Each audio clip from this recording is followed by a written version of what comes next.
पंचम गुणस्थानवर्ती जीव की चर्चा हम कर रहे हैं।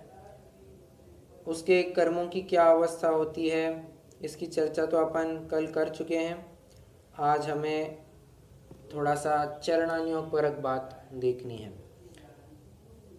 अवश्य हम पहले गाइड में से थोड़ा सा प्रकरण पढ़ेंगे, उसके बाद ही थोड़ा वो चरणानुयोग का टॉपिक चालू करेंगे। आइए सीधे अपन विषय में जुड़ते हैं। ये क्या हो रहा है? हाँ, पेज नंबर 140, प्रश्न क्रमांक 34।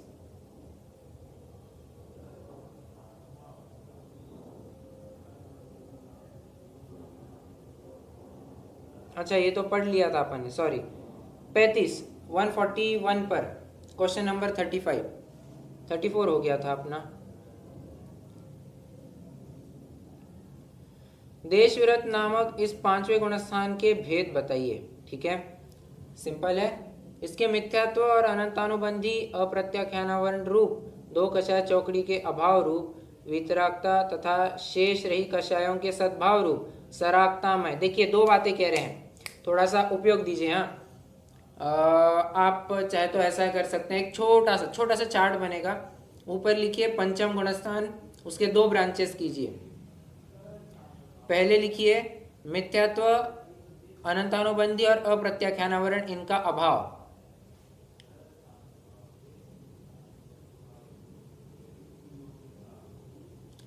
उसके नीचे एरो करके लिखेंगे वीतरागता। और दूसरी तरफ जो ब्रांच की है अपन ने, दूसरी ब्रांच है, दूसरे ब्रांच में लिखेंगे बची हुई कषाय। बची हुई कौन सी कषाय है? प्रत्याख्यानावरण, संज्वलन और नौ कषाय। उसके नीचे एरो करके लिखेंगे सरागता।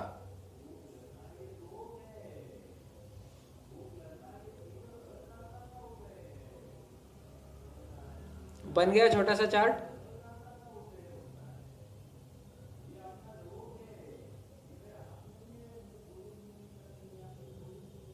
एक बार वापस बोलिए ना भैया। देखिए, ऊपर लिखना है पंचम गुणस्थान, उसके दो हिस्से कीजिए, दो ब्रांचेस कीजिए। पहले इसमें लिखना है मिथ्यात्व, अनंतानुबंधी और अप्रत्याख्यानावरण, इनका अभाव।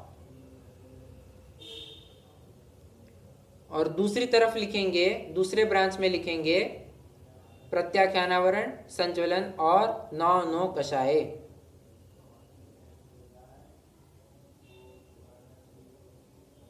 ठीक है, अब जो पहला लिखा था अपन ने मिथ्यात्व आदि, उसके नीचे एरो करके लिखेंगे वीतरागता। अच्छा, मिथ्यात्व, अविरति, मिथ्यात्व, अनंतानुबंधी और अप्रत्याख्यानावरण, इनका अभाव, आगे अभाव लिखिए। ठीक है, इनका अभाव और नीचे एरो करके लिखेंगे वीतरागता। और वहां पर प्रत्याख्यानावरण, संज्वलन, नौ कषाय का सद्भाव, नीचे एरो करके लिखेंगे सरागता।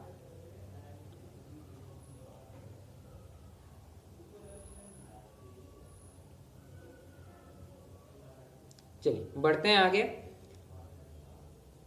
शेष रही कषायों के सद्भाव रूप सरागता में सामान्य शुद्धाशुद्ध दशा की अपेक्षा तो कोई भेद नहीं है। देखिए, कषायों की अपेक्षा से विचार करें तो पंचम गुणस्थान का कोई भेद नहीं है, परंतु तथापि शेष रही कषायों के उत्तरोत्तर मंद मंद उदय की अपेक्षा से, फलदान शक्ति की हीनता की अपेक्षा इसके असंख्यात लोक प्रमाण भेद बन जाते हैं। कैसे? अरे, जिसके जितने जैसे परिणाम, उस हिसाब, जिसका जैसा कर्म का उदय, उस हिसाब से उसका पांचवा गुणस्थान कहलाएगा। बराबर है, इसलिए असंख्यात लोक प्रमाण इसके भेद कहे हैं। एक प्रश्न है मेरा, थोड़ा सा करणानियोग का है, या आप मैथ्स का कहिए, कैसा भी कहिए। असंख्यात लोक प्रमाण और लोक प्रमाण असंख्यात, ये दोनों सेम है या अलग अलग है?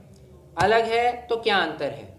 देखिए, दो प्रश्न पूछे हैं मैंने, असंख्यात लोक प्रमाण और लोक प्रमाण असंख्यात, इनमें क्या अंतर है? दोनों अलग अलग है भैया जी। क्या अंतर है? लोक प्रमाण मतलब ये अपना जो एक लोक है उसे संख्यात भागों में बांट दिया, असंख्यात लोग दो क्या था असंख्यात लोगों में मतलब लोगों की गिनती और लोक एक जन कोई बोले। लोक के जितने प्रदेश है उसके बराबर लोक प्रमाण है।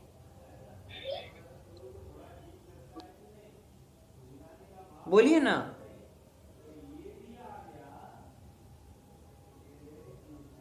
सर भैया जी असंख्यात लोक प्रमाण बरोबर अपना जो 14 लोक है उसके बराबर असंख्यात लोक, उसको असंख्यात लोक प्रमाण कहेंगे।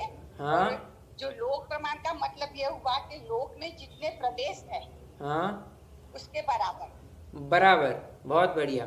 लोक प्रमाण असंख्यात मतलब इस अपना जो 3 लोक है कहते हैं उस 3 लोक में कितने प्रदेश है? असंख्यात प्रदेश है, बराबर। तो असंख्यात प्रदेश ऐसा लोक प्रमाण कितने की असंख्यात कौन सा? लोक में जितने असंख्यात प्रदेश है उसके बराबर, ठीक है। और असंख्यात लोक प्रमाण मतलब एक लोक में असंख्यात होते हैं, तो ऐसे असंख्यात लोक लगा लीजिए तो वो हो जाएगा असंख्यात लोक प्रमाण। मतलब असंख्यात मल्टीप्लाइड बाय असंख्यात, ये हो जाएगा असंख्यात लोक प्रमाण। मैंने आपको थोड़ा इजी वे में बताया, ठीक है। तो क्या कह रहे हैं? असंख्यात लोक प्रमाण भेद बन जाते हैं। लोक प्रमाण असंख्यात नहीं कह रहे हैं, असंख्यात लोक प्रमाण मतलब बहुत ज्यादा वेरिएशंस हो जाते हैं, जिन्हें मध्यम शैली में 12 व्रतों की मुख्यता से 11 प्रतिमाओं के रूप में विभक्त किया जाता है, जिनके नाम क्रमशः इस प्रकार है: दर्शन, व्रत मतलब दर्शन प्रतिमा, व्रत प्रतिमा, सामायिक प्रतिमा, प्रोषदोपवास प्रतिमा, सचित्त विरत प्रतिमा, दिवा मैथुन त्याग अथवा रात्रि भुक्ति त्याग प्रतिमा, ब्रह्मचर्य प्रतिमा, आरंभ त्याग प्रतिमा, परिग्रह त्याग प्रतिमा, अनुमति त्याग प्रतिमा और उद्दिष्ट त्याग प्रतिमा। ये 11 प्रतिमाओं के नाम है। मैं आपको बता दूं, इसकी हम एकदम शॉर्ट में चर्चा चलेगी अपनी, स्विफ्टली रैपिडली, क्योंकि अगला जो अपना सेमेस्टर रहेगा उसमें आपको इन डेप्थ 11 प्रतिमाएं ही पढ़नी है। मतलब गुणस्थान अपना हो जाएगा, उसके बाद आपको 11 प्रतिमाएं ही पढ़नी है। तो अभी तो अपन ज्यादा डिटेल नहीं लेंगे, ठीक है। आगे एक अच्छा पॉइंट लिख रहे हैं: शुल्लक, ऐलक, शुल्लिका, आरिका ये सभी इन 11 प्रतिमाओं के पूर्णतया धारक होने से उत्कृष्ट देशव्रती श्रावक ही है। अच्छा, एक बात और समझना, ये जो कह रहे हैं ना कि दर्शन प्रतिमा, व्रत प्रतिमा, सामयिक प्रतिमा, मेरा प्रश्न है आपसे, मान लीजिए कोई जीव आरंभ त्याग प्रतिमा है, तो उसको सिर्फ आरंभ त्याग प्रतिमा करनी है या पहले की 7 भी करनी है इंक्लूडिंग, और जो वर्तमान की है वो कर, वर्तमान की जो 8वीं है उसके साथ साथ पहली 7 करनी है या सिर्फ 8वीं करनी है? आधी करनी है, एक साथ। तो सब करनी पड़ेगी, बराबर, होगा तो 8 9 हाँ करेक्ट। जिस प्रतिमा में है, ये अज्यूम करते हैं कि उसकी पहले की प्रतिमा अद्ययावत है। जैसे अपन मानते हैं कि तुम 10वीं कक्षा में आए हो तो तुम्हें 9वीं कक्षा तक का ज्ञान है, ये हम अज्यूम करके चल रहे हैं। विशेषता वर्तमान में 10वीं की चल रही है। उसी प्रकार आप 7वीं प्रतिमा में है, 8वीं प्रतिमा में है, तो विशेषता 7वीं या 8वीं प्रतिमा की है। हम तो मान के चल रहे हैं आपकी पहले की प्रतिमाएं बराबर से पल रही है, ठीक है। इसके लिए आपको रत्नगंज श्रावकाचार्य का 136 नंबर का श्लोक पढ़ना चाहिए। वहां पर उन्होंने स्पष्ट रूप से लिखा है स्वगुणा पूर्व गुण है। क्या कहा है? स्वगुणा पूर्व गुण है, मतलब वर्तमान का जो व्रत है उसको तो पालता ही है, साथ साथ जो पूर्व में व्रत धारण किए थे उनको भी बराबर से पालता है। व्रत मतलब प्रतिमा कह रहा हूं मैं, ठीक है, उनको भी बराबर से पालता है। मतलब ये शुल्लक, ऐलक, शुल्लिका, आरिका ये 11 प्रतिमा के धारी है, ठीक है। आप ऐसा कहिए या 11वीं प्रतिमा धारी है ऐसा कहिए, ठीक है। मीनिंग तो दोनों का एक ही निकलेगा, मतलब वैसा आपको घटित भी करते आना चाहिए। आगे पढ़ते हैं। इस गुणस्थानवर्ती श्रावक के जघन्य, मध्यम और उत्कृष्ट भेद भी किए गए हैं। नैष्टिक श्रावक, साधक श्रावक, ग्रह विरत श्रावक और ग्रह निरत श्रावक आदि रूपों में भी इन्हें विभक्त किया गया है। श्रावक के भी बहुत सारे भेद हैं, नैष्टिक, साधक, ग्रह विरत, ग्रह निरत, एक पाक्षिक श्रावक भी है।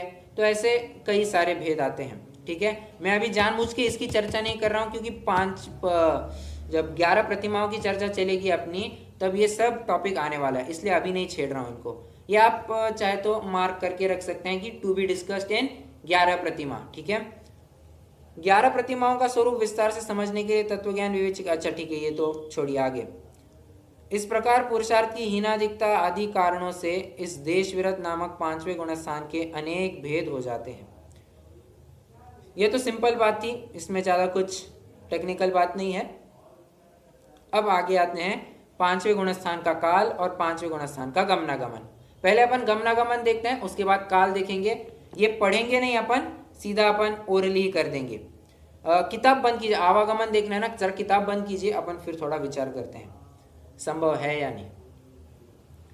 पहले गमन देखेंगे कि 5वें गुणस्थान से कहां कहां जा सकता है। ओके, मैं प्रश्न पूछते जाता हूं। पहले में जा सकता है,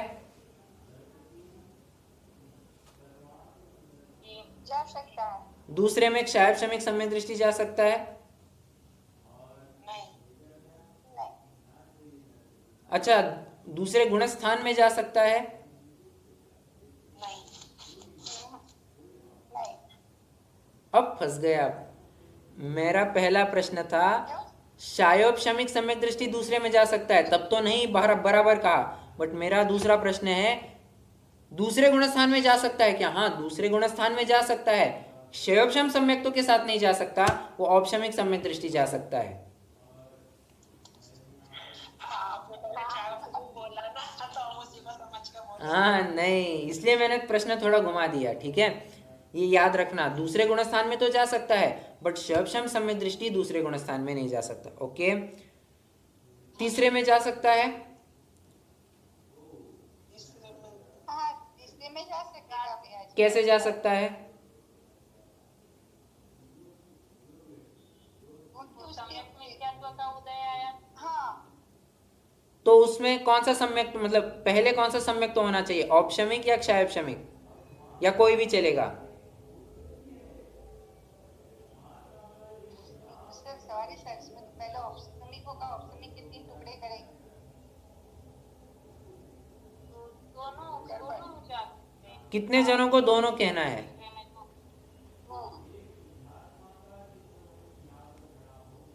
दोनों के लिए कितने जन तैयार है? अरे कुछ तो बोलिए। हाँ, दोनों जा सकते हैं भैया जी। दोनों जा सकते हैं। एक किसका कहना है? चार सौ ऑप्शन में वाला जाएगा। अच्छा, देखिए दोनों जा सकता है। क्यों? अरे क्षैपशमिक सम्यक दृष्टि बिल्कुल जा सकता है तीसरे गुणस्थान में, फिर चौथे में हो, 5वें में हो, वो तो जा सकता है। ठीक है, तीसरे गुणस्थान में क्षैपशमिक सम्यक दृष्टि अवश्य जा सकता है, कोई दिक्कत नहीं है। चौथे में जा सकता है 5वें से। हाँ, वो तो बताइए सर। किस किस परिस्थिति में जा सकता है? जीवन काल में या सिर्फ मरण के काल में ही जा सकता है? दोनों में जा सकते हैं। बहुत बढ़िया, दोनों में भी जा सकता, करेक्ट। चौथे में अगर सॉरी 5वें गुणस्थान में अगर सम्यक तो सहित मरण करता है तब नियम से चौथे में ही आएगा, उसमें कोई दो राय नहीं। बट जीवन काल में, मतलब अभी उसकी आयु शेष है, उसमें चौथे गुणस्थान में आ सकता है, अवश्य आ सकता है। बाहर में भले ही व्रत हो, उससे कोई फर्क नहीं पड़ता, अंदर में उसके अप्रत्याख्यानावरण का उदय आ गया होगा, बस हो गया, वो चौथे गुणस्थान में आ गया। ठीक है, ओके। छठवें गुणस्थान में जा सकता है क्या? नहीं। राइट, 7वें में जाएगा, करेक्ट। सीधा नहीं जाएगा। एक बात आप सभी ने याद कर ली होगी कि छठवें गुणस्थान में आगमन सिर्फ 7वें गुणस्थान से ही हो सकता है। मतलब छठवें गुणस्थान में अगर किसी को जाना होगा तो वाया 7वां गुणस्थान ही जाना होगा, दूसरा कोई रास्ता नहीं है। ठीक है, अच्छा, 7वें गुणस्थान में जा सकता है, अवश्य जा सकता है, कोई दिक्कत नहीं। अब आगमन देखते हैं, गमन तो देख लिया, आगमन देखते हैं। पहले से आ सकता है, हाँ हाँ जी भैया जी। दूसरे से, नहीं दूसरे से तो वो तो गिनने का है, दूसरे से नहीं आएगा। तीसरे से, तीसरे से आ सकता है। हाँ किनका कहना है आ सकता है, कौन कहता है नहीं आ सकता है? हाँ हाँ भैया जी, तीसरे से सीधा पांचवे में आ जाएगा। हाँ तीसरे से पांचवे में नहीं आ सकता, नियम है ये। तीसरे से पांचवें गुणस्थान में नहीं आ सकता। तीसरे से ऊपर बढ़ना है, उसके पास एक ही रास्ता है, वो चौथे गुणस्थान में ही जा सकता है। तीसरे से ऊपर बढ़ ही नहीं सकता, मतलब तीसरे से ऊपर जाना है तो चौथे तक ही जा सकता है, उसके ऊपर नहीं जा सकता। ठीक है, तो तीसरे का ऑप्शन कट हो जाता है। चौथे से आ सकता है, अवश्य आ सकता है। छठवें से आ सकता है क्या? हाँ, छठवें से आ सकता है। हाँ हाँ देखिए, दो बातें समझना। छठवें पांचवें गुणस्थान से छठवें में जा नहीं सकता, पर छठवें से आ सकता है। ओके, अब दूसरी बात, हाँ जी। पांचवें से सातवें गुणस्थान में जा जरूर सकता है, बट सातवें से पांचवें में आ नहीं सकता। दोनों बातें समझना। हाँ, हाँ अच्छा। कितने जन समझ रहे हैं? जी। तो सातवें से अवश्य वो छठे में आएगा, छठे में आकर के फिर आ सकता है। हाँ, बराबर, आना होता वो 6 फिर 7 फिर 6 फिर 5। ओके, हाँ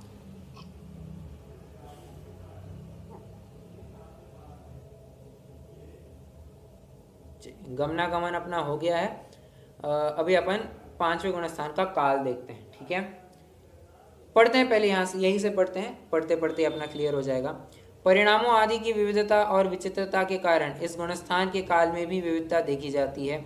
इसका जघन्य काल तो सर्वत्र यथायोग्य अंतर्मुहूर्त ही है, सर्वत्र यथायोग्य अंतर्मुहूर्त ही है।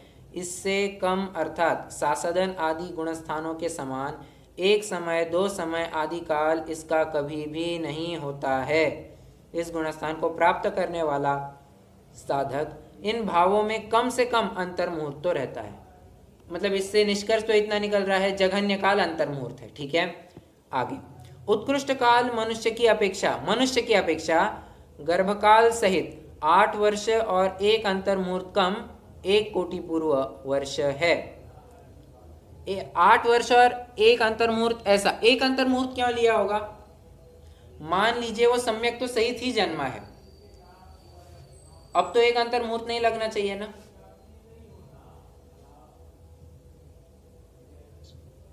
चौथे गुण स्थान में है ना वो, जन्म में पांचवें में थोड़ी जन्मा है। नहीं नहीं नहीं, मेरा देखिए, चलिए मैं ये बताता हूँ कैसे है। एक अंतर्मुहूर्त और कम क्यों किया है? हाँ बोलिए। नहीं बोलिए आपने। अच्छा, देखिए सीधी सी बात है, मतलब थोड़ी चरणानियोग की बात है। अब मान लीजिए उसको व्रत अंगीकार करने हैं, तुरंत व्रत अंगीकार करेगा क्या? नहीं, एक छोटा सा कार्यक्रम होगा जहाँ पर समाज के लोग आएंगे, समाज पंचों के सामने उन्हें उस जीव को व्रत दिए जाएंगे। जिनेंद्र प्रतिमा, मतलब जिनवाणी साक्षी के रूप में होगी, या फिर जिनेंद्र भगवान के मंदिर में कराया जाएगा, साक्षी के रूप में वो सब मंत्र वगैरह पढ़ाया जाएगा, प्रतिज्ञा लेगा। अब ये सब कार्यक्रम करते करते कम से कम 5-10 मिनट जाएंगे या नहीं जाएंगे? कम से कम हो गया अंतर्मुहूर्त, तो यही हो गया, बस एक अंतर्मुहूर्त उसके लिए कम कर दिया है। ठीक है, तो 8 वर्ष एक अंतर्मुहूर्त कम 1 कोटि पूर्व तक वो पंचम गुण स्थान में बना रह सकता है। अब सम्मूर्छन तिर्यंच की अपेक्षा कह रहे हैं। प्रश्न है मेरा, सम्मूर्छन तिर्यंच कोई हमारे ज्ञान में है क्या जो पंचम गुण स्थान वर्ती है? सम्मूर्छन, सम्मूर्छन। हाँ भैया जी, वो मत्स्य होते हैं ना, मत्स्य। बहुत हाँ, बढ़िया, करेक्ट। हाँ। जो स्वयंभू रमण समुद्र के महामत्स्य होते हैं वे समूर्छन हो सकते हैं और सम्यक्तों को भी प्रकट कर सकते हैं। ठीक है, तो उनके लिए पंचम गुणस्थान का मैक्सिमम काल कितना? तो कह रहे हैं 3 अंतर्मुहूर्त कम 1 कोटि पूर्व वर्ष। ठीक है, 3 अंतर्मुहूर्त कम 1 कोटि पूर्व। और इन दोनों के बीच का जितना भी काल है वो सब मध्यम काल संबंधी भेद है। चलना है आगे, मतलब क्लियर हो गया यहाँ तक का टॉपिक? कोई प्रश्न?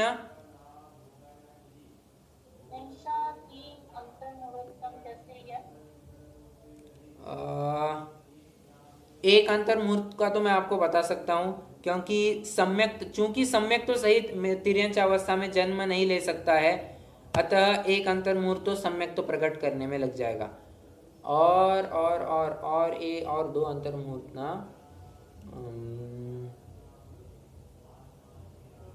पांचवें गुण स्थान में आने में नहीं, पांचवें गुण स्थान में आने में नहीं। वैसे मुझे भी देखना पड़ेगा, बट है एक अंतर मुहूर्त का तो मैंने आपको बता दिया। ठीक है, सर सम्यक दृष्टि कैसे प्राप्त होते सर? सम्यक तो कैसे प्राप्त हो सकता है, बहुत अच्छा प्रश्न है। देखिए, सम्यक तो प्राप्त करने के लिए अपन जैसे अध्ययन कर रहे हैं वैसा अध्ययन करना बिल्कुल जरूरी नहीं है। तुष्मास भिन्नम इतने ज्ञान मात्र से भी सम्यक्तों की प्राप्ति हो सकती है। और आप जानते हैं वहाँ के जो तिर्यंच होते हैं, या यूजुअली जो भी तिर्यंच होते हैं, उनको सम्यक तो कैसे प्रकट होता होगा? उनको भावना, मतलब क्या कहना चाहिए, भावों के स्तर पर सात तत्वों का ज्ञान श्रद्धान हो जाता है। कैसे कि अवश्य ही मैं ये शरीर रूप नहीं हूँ, मैं इस शरीर से जुदा हूँ, तभी तो ये मेरे सामने कितने ही ऐसे जीव हैं जो चलते फिरते, मतलब क्या कहना चाह रहा हूँ, कुछ काल पहले चलते फिरते थे, अब चलना फिरना बंद हो गया, ऐसा क्या उनमें बदल आ गया?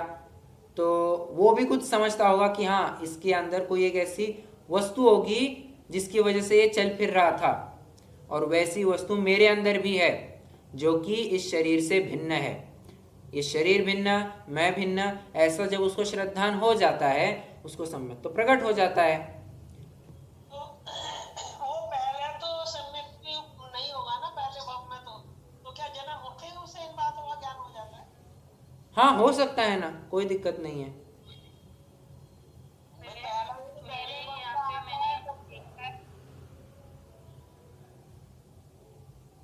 एक बार लिखा था ना, उसमें ये 3 अंतर मुहूर्त का ऐसा लिखा है कि पहले अंतर मुहूर्त में वो 6 पर्याप्तियां बनना शुरू होगी। हाँ, फिर दूसरे में वो विशुद्धि को प्राप्त होगा। ओके, और फिर वो 5वें गुणस्थान की तीसरे अंतर मुहूर्त में वो 5वें गुणस्थान की तैयारी करेगा। बराबर, तो 5वां गुणस्थान। ओके, ऐसा है, ये पहले करेक्ट। आपने भैया जी बताया था ये तो नरक के बताया था ना। वो नरक के लिए 6 अंतर मुहूर्त था। हाँ, तो तीन 6 था। बाद में जोड़ देगा ना, पहले वो 3 अंतर मुहूर्त बाद के थे, 3 पहले के थे। फिर से मतलब वहीं पे नरक में देखा छूट जाएगा ना उसका, तो समय दर्शन तो लास्ट में 3 मुहूर्त थे, 3 पहले मुहूर्त थे। 2 और 4 था, 2 और 4 था। 2 और 4 इस तरीके से जो भी थे।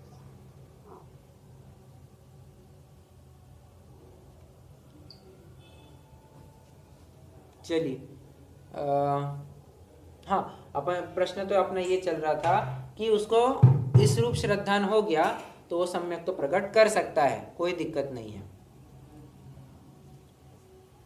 और भावों के स्तर पर होगा, वहां पर कोई जाकर के पढ़ाएगा नहीं ये जीव तत्व है, अजीव तत्व है, आश्रय बंध संवर निर्जरा मोक्ष, ऐसा कोई पढ़ाने वाला नहीं मिलेगा। ये तो उसको भाव के स्तर पर ज्ञान हो जाएगा।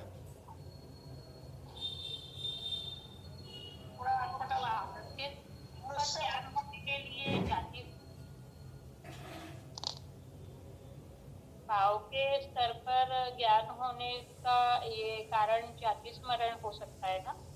यस, जाति स्मरण हो सकता है। वहाँ पे निसर्ग जी लेंगे ना? क्या कहा? वहाँ पे जो निसर्ग सम्यक लेंगे ना? जरूरी नहीं है, अधिगमज भी हो सकता है। पहले सम्यक तो किया होगा, बाद में उसकी विराधना की और भटकते भटकते महामत से बन गया। जरूरी नहीं है कि उसका निसर्ग जी हो।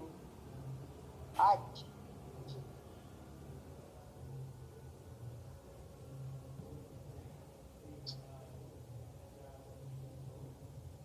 ठीक है, हाँ। अब अपन को लेना है नाटक समय सार। ले लीजिए सभी जन समय सार नाटक, अपन उसमें से अब थोड़ा प्रकरण पढ़ेंगे। अब अपना गाइड में से पंचम गुणस्थान की चर्चा कंप्लीट हो गई है। समय सार नाटक में से अब पढ़ेंगे और फिर ये भी विषय क्लोज कर देंगे।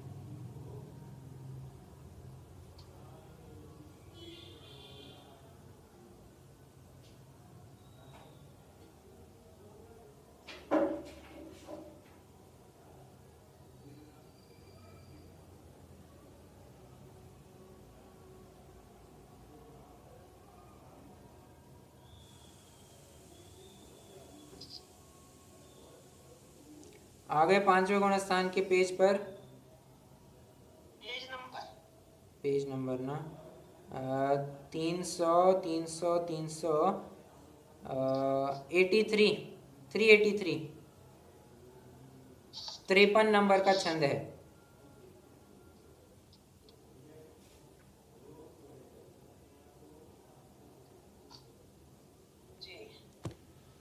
आगे अणुव्रत गुणस्थान का वर्णन प्रतिज्ञा। ठीक है, ये अपन अब पंडित बनारसी दास जी की शैली से वाकिफ हो चुके हैं कि ये क्या कहना चाह रहा हूँ, उत्थानिका और उपसंहार दोनों भी छंदों के माध्यम से ही करते हैं। ठीक है, तो अब यहाँ पर क्या कहना चाहते हूँ, उत्थानिका भी पांचवें गुणस्थान की छंद के माध्यम से कर रहे हैं। दोहा छंद है, पढ़ेंगे। अब वरना 21 गुण अरु 22 अभक्ष, जिनके संग्रह त्याग सो शोभे श्रावक पक्ष। क्या कह रहे हैं, जिन गुणों को ग्रहण करने और अभक्षों के त्यागने से श्रावक का पांचवा गुणस्थान सुशोभित होता है, ऐसे 21 गुणों और 22 अभक्षों का वर्णन करता हूँ। अब श्रावक के 21 गुण कह रहे हैं। ये छंद ना बहुत ही प्यारा छंद है, ये आप याद कर सकते हैं, बहुत अच्छा रहेगा। सब ये 31 है। लज्जावंत दयावंत प्रसंत प्रतीतवंत, पर दोष को ढकैया पर उपगारी है। सौम दृष्टि गुण ग्राही गरिष्ठ, सब को इष्ट शिष्ट पक्षी मिष्टवादी दीर्घ विचारी है। विशेषज्ञ रसज्ञ कृतज्ञ तज्ञ धर्मज्ञ न दीन न अभिमानी मध्य व्यवहारी है। सहज विनीत पाप क्रिया सो अतीत, सो श्रावक पुनीत एक विष गुण धारी है। अपन ना अभी बिना देखे अर्थ करने का प्रयास करते हैं। चलिए मैं भी नहीं पढ़ता हूँ, हम देखते हैं क्या अर्थ बनता है। लज्जावंत पाप करने से लज्जावंत है, लज्जा आती है उसको पाप करते वक्त। ठीक है, अपन नॉर्मल अर्थ करते हैं। दयावंत दया उत्पन्न होती है किसके प्रति, भूत वृत्त्यनुकंपा, अपने साधर्मी भाई बहनों के प्रति या किसी भी जीव मात्र के प्रति उसको दया करुणा के भाव बने रहते हैं। करुणा स्रोत बहे दुखियों पर, हालांकि यहाँ दुखियों की बात नहीं चल रही है, बट हर एक जीव के प्रति उसको दया के परिणाम आते हैं। ठीक है, और सबसे मेन बात, वो अपनी आत्मा के ऊपर दया करता है। ठीक है, प्रसंत प्रतीतवंत, प्रसंत मतलब देखना पड़ेगा, मंद कषाई। प्रसंत, यस, प्रसंत मतलब मंद कषाई। प्रतीतवंत, प्रतीत मतलब श्रद्धालु। अपन कहते हैं ना, प्रतीति हो गई है मुझे, इस बात की प्रतीति हो गई है, दृढ़ श्रद्धा हो गई है, बस प्रतीतवंत मतलब श्रद्धालु। पर दोष को ढकैया पर उपगारी है, पर दोष को ढकता है। अब मैं आपसे एक प्रश्न पूछता हूं, 8 सम्यक्तों के 8 गुणों में से कौन से गुण का यहां पर जिक्र किया है, पर दोष को ढकैया? बहुत बढ़िया, उपगुहन। और उपब्रूहण मतलब क्या? दोनों भी एक अर्थवाची है, परंतु शब्दशः अर्थ क्या बनता है, उपगुहन का और उपब्रूहण का? उपगुहन माने तो छिपाना, ओके, और उपगुहन माने बड़ा, उसके मतलब बड़ाई की बहुत बढ़िया, बहुत बढ़िया। छुपाना, उपगुहन मतलब गलत बातों को छिपाना, साधर्मियों की गलत बातों को छिपाना, उसको लाइमलाइट में, फोकस में नहीं लाना, और अन्यों के गुणों को उजागर करना। ठीक है। पर उपकारी है, दूसरों का उपकारी है, परोपकारी है। ठीक है। अब इसमें सम्यक्तों का कौन सा अंग देखने को मिल सकता है?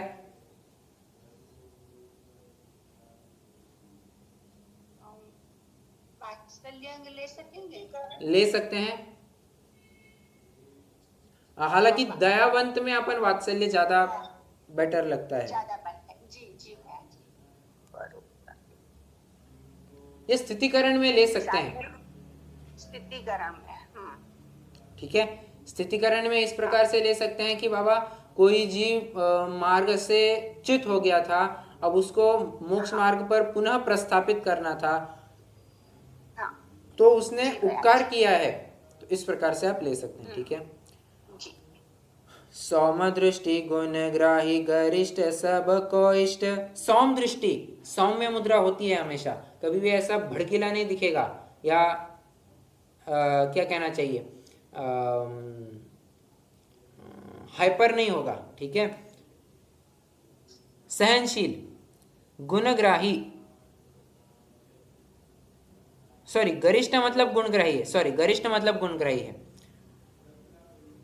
गुणग्राही दूसरों के गुणों को निरंतर ग्रहण करते रहता है। ठीक है। सबको इष्ट, अब सबके लिए इष्ट है, प्रिय है। ठीक है।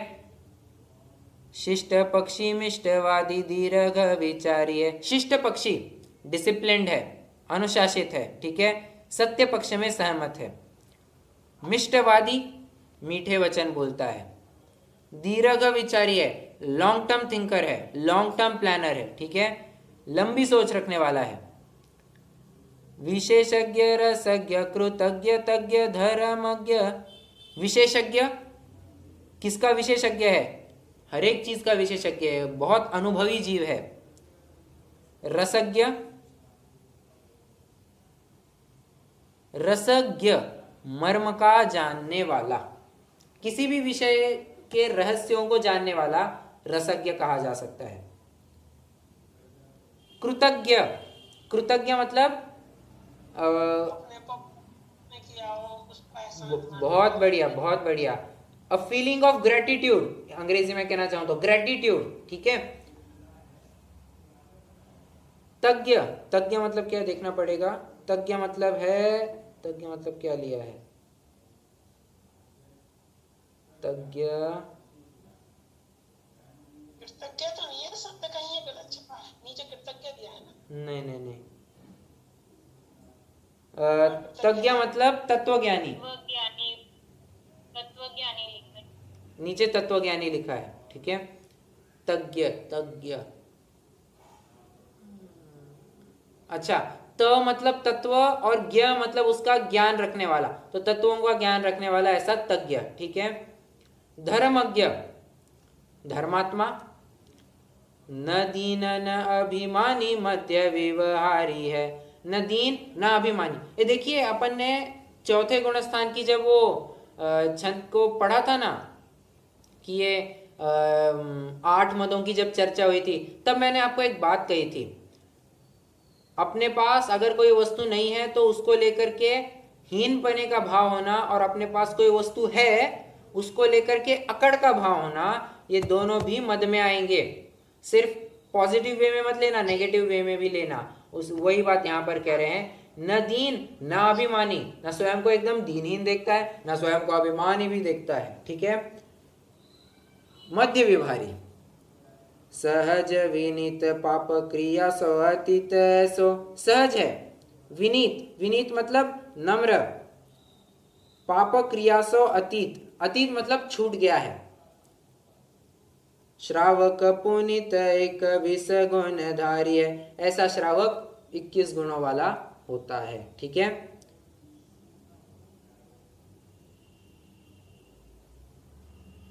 ओके,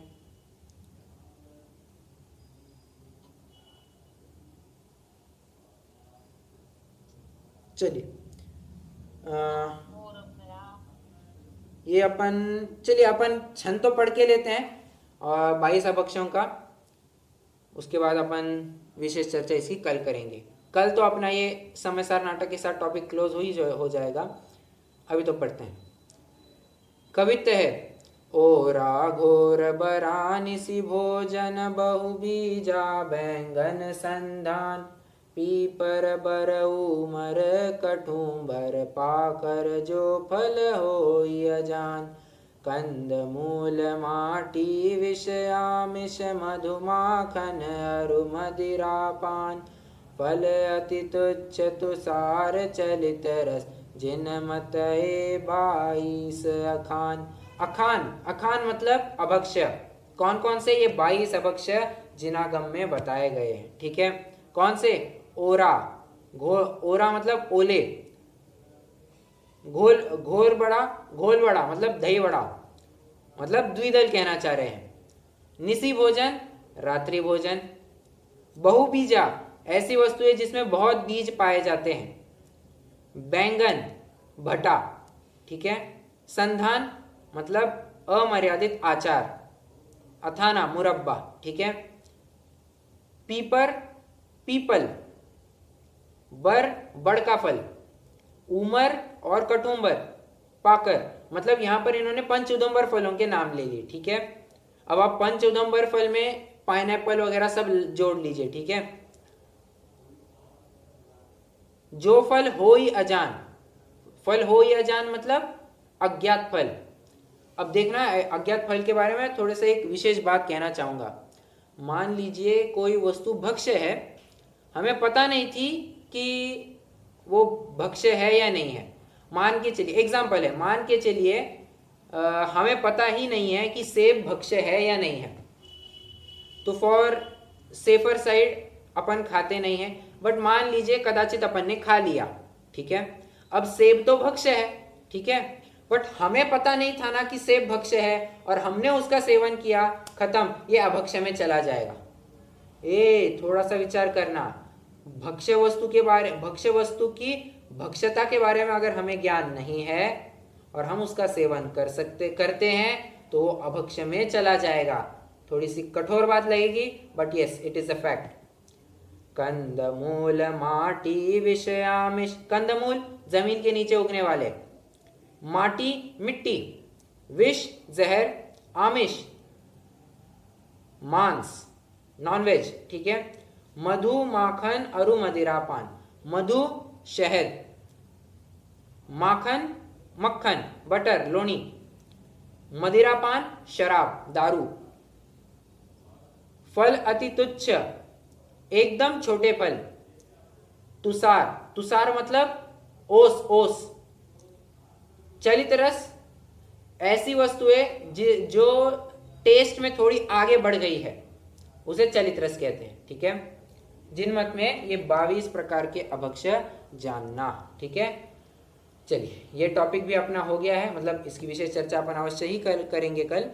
अभी के लिए कोई प्रश्न हो तो पूछ सकते हैं, ये तो समय अपना हो गया है, 9 बजने को है। भैया जी आपने पाइनएप्पल भी बोला अभक्ष्य के अंदर? हाँ, पाइनएप्पल भी अभक्ष्य है। बहुबीजा, बहुत सारे फल बीज वाले को बहुबीजा नहीं बोलते मेरे ख्याल से। देखिए इसमें भी एक दाव पेच है। बहुबीजा के अलावा एक पाठांतर मिलता है, कभी किसी अन्य ग्रंथ में देखेंगे ना, अन्य प्रकाशन वाली, तो वहां पर बहुबीजा के अलावा बहुजीवा ऐसा शब्द मिलता है। ठीक है। मतलब ऐसे फल या ऐसी वस्तुएं जिनमें जीवोत्पत्ति बहुत रैपिडली होती है, जैसे जामुन है, ऐसे वालों को बहुजीवा में लिया है। ठीक है। परंतु बहुबीजा ये भी चलेगा, कोई दिक्कत नहीं। बहुजीवा ये भी चलेगा, पाठांतर है, दोनों समझना।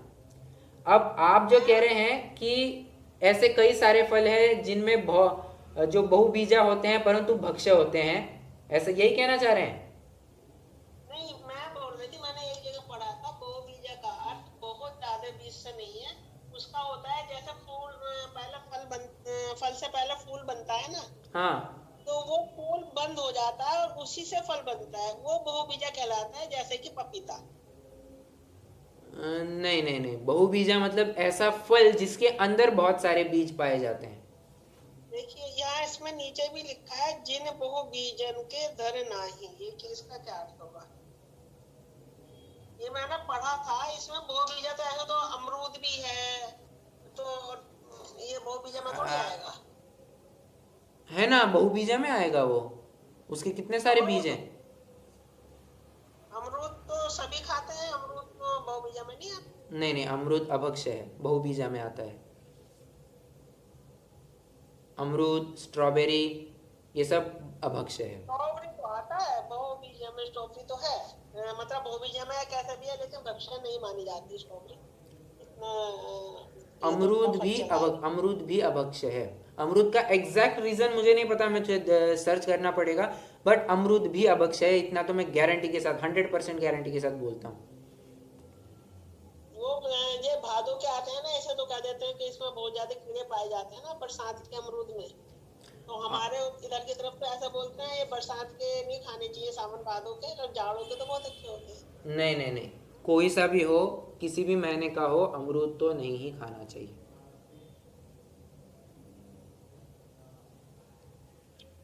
ठीक है, चलिए। पपीता वो भी नहीं खा सकेंगे, उसमें भी बहुत बीज है ना। हाँ, पपीता नहीं खा, पपीता का रीजन विशेष ऐसा है, उसमें जीवोत्पत्ति फास्ट हो जाती है, इसलिए वो अभक्ष्य माना गया है। बहुत फास्ट जीवोत्पत्ति होती है। हाँ वो बात सही है। जी भाई। मतलब आप उसको वातावरण में ऐसे ही रखिए, आपको बराबर उसके ऊपर थोड़ा सा फंगस वगैरह फंगस चढ़ा हुआ मिल सकता है, तो जीवोत्पत्ति बहुत रैपिडली होती है। भैया जी, ये जो पीपल का पत्ता, ये तो किसी ने बताया था, जैसे काढ़ा वगैरह बनाते हैं तो पीपल का पत्ता उसमें डालना चाहिए। हाँ, तो वो पीपल तो अभक्ष्य, तो पत्ता यूज ले सकते हैं उसको? अरे मेन बात, पत्ता ही अपने आप में अभक्ष्य है। कोई भी पत्ता लीजिए, पत्ता अपने आप में, सारे पत्ते अभक्ष्य है। फिर तुलसी का हो, नीम का पत्ता हो, या और कोई भी पत्ता हो, धनिया हो या पुदीना हो, हर एक पत्ता, मेथी पत्ता हो, सारे पत्ते अभक्ष्य है।